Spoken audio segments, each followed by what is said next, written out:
பிரபஞ்ச ஜோதிட ஆராய்ச்சி மையத்தினுடைய ஒரு ஓப்பனிங் செரிமனி இன்னைக்கு ரொம்ப சிறப்பா நம்ம மனித நாடி சரவணன் அவர்கள் இதை ஆரம்பிச்சிருக்காங்க.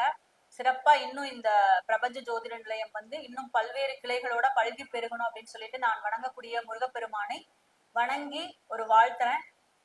சரவணன் பார்த்தோம்னா எனக்கு கிட்டத்தட்ட நான் என்னோட ஜூனியர்னு சொல்லுவாரு. ஒரு 6 மாசம் தான் எங்களுக்கு டிஃப்ரெண்ட். நான் படிச்ச அதே இடத்துல 2012 நான் படிக்க ஆரம்பிக்கும் போது எனக்கு அடுத்து ஒரு 6 மாசம் கழிச்சு எங்க பேட்ச்ல ஜாயின் பண்ணவங்க தான் சரவணன்.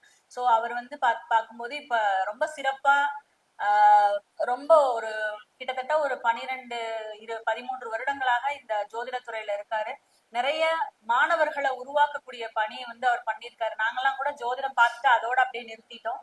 அவர் பாத்தீங்கன்னா ஒரு நிறைய மாணவர்களை உருவாக்கக்கூடிய பணி அதே மாதிரி இந்த பிரபஞ்ச ஜோதிட ஆராய்ச்சி மையத்தின் மூலமாக பல்வேறு விஷயங்களை நிறைய சிறப்பான விஷயங்கள் பண்ணிட்டு இருக்காரு. அதே மாதிரி இந்த ஜோதிட துறையில அப்டேட்டான ஒரு சில ஜோதிடர்கள்ல நான் பார்க்கக்கூடிய ஜோதிடர்கள்ல சரவணனும் ஒருத்தர் தான்.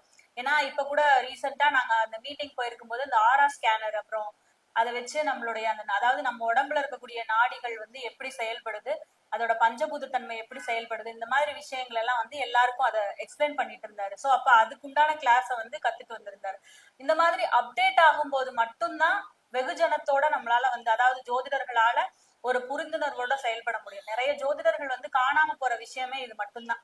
ஏன்னா இன்னைக்கு ஒரு ஃபாஸ்டா இருக்கக்கூடிய உலகத்துல ஜோதிடத்திற்கு என்ன தேவை, ஜோதிடர்களுக்கு எப்படி மக்களுக்கு எப்படி நம்ம டெலிவரி பண்ண போறோம், எப்படி இந்த ஜோதிடத்தை கொண்டு போய் சேர்க்க போறோம், மக்களுக்கு இதை எப்படி புரிய வைக்க போறோம் அப்படிங்கிறதே நிறைய பேர் தெரியாம தான் ஃபீல்ட் அவுட் ஆகுறாங்க.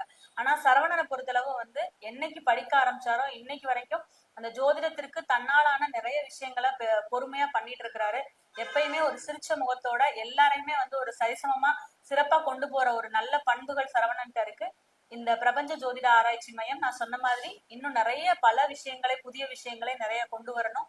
நிறைய மாணவர்களோட இது ஒரு ஆலமரமா வளரணும் அப்படின்னு சொல்லிட்டு வாழ்த்தி வணங்குகிறேன். நன்றிங்க. வாழ்க வளம்.